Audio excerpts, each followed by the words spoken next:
Ben Brantley began his review of the play with a mention of nudity in the opening scene. Could you have written it any other way? There was not that much nudity in Yeah, the opening scene. I'm well, sort of puzzled about that, but no, implied nudity mostly. right. I mean, I think that it's a moment of intimacy. He has let his guard down in almost every way, and that felt like the right place to begin this story. And Brantley points out, John, that this is not the first time you've seemed to be nude on a Broadway stage. That's true. Well, you had there was a time when you want to be an artist. Is it just having seen all those models that make it easier? Well, I think there is a connection to art. There's a huge amount of nudity in art.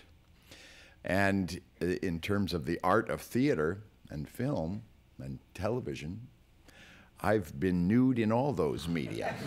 I think nudity is the most potent and powerful tool an actor has, and I mean this in a serious way, not a comic way, although it is the most potent comic device as well. Mm-hmm. If you think of John Cleese in A Fish Called Wanda, or myself on Third Rock from the Sun, but it is the moment of greatest vulnerability, and the act of drama is an act of exposing yourself emotionally, exposing your emotions to whatever effect, and the ultimate act of self-exposure is exposing your body. All of us share the same deep self-consciousness about that. It makes an audience very uncomfortable. We talked about it at length and calculated it very carefully. It was very important that that first scene be startling and very unsettling. It is the moment that defined Joe's life in many, many ways, in a very upsetting way. And so it was quite a conscious choice. And we talked, there was a good deal of talk about various pieces of underwear. There was a G-string brought in at one point just to make absolutely sure nobody saw anything.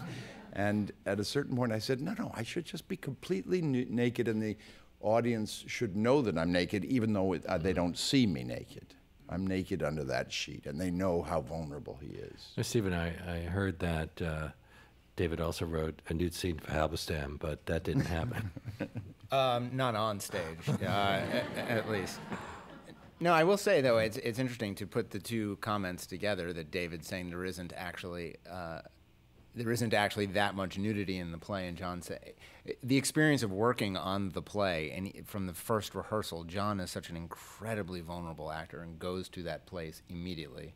And when you start a new play, the first day of rehearsal is always so important because it's the tone setter for where are we all jumping in? Are we going to wade into the water? Are we going to leap into the, and John as a leader is somebody who just jumps into the deep end, takes off all his clothes and then jumps into the deep end, to continue the analogy. And I think that's why people feel that, you sort of go away thinking, well, you must have seen John completely stark naked in the beginning of this play because it's completely bald. There's also the acting aspect. I spoke recently to Kevin Kline about, in movies where you could start anywhere in the story. And he said the first time he met Laura Linney, they were both naked, and he climbed on top of her, and they did a scene. It was kind of like, hi, I'm Kevin, I'm Laura. Okay, and now they are a couple that has been intimate for a while. That's, I guess, the glory of acting, or the one in the case of Laura Linney, one of the pleasures of acting. Well, it's it's extremely self-conscious making and awkward, and it's kind of mechanical. It's very unsensual. You can just imagine it.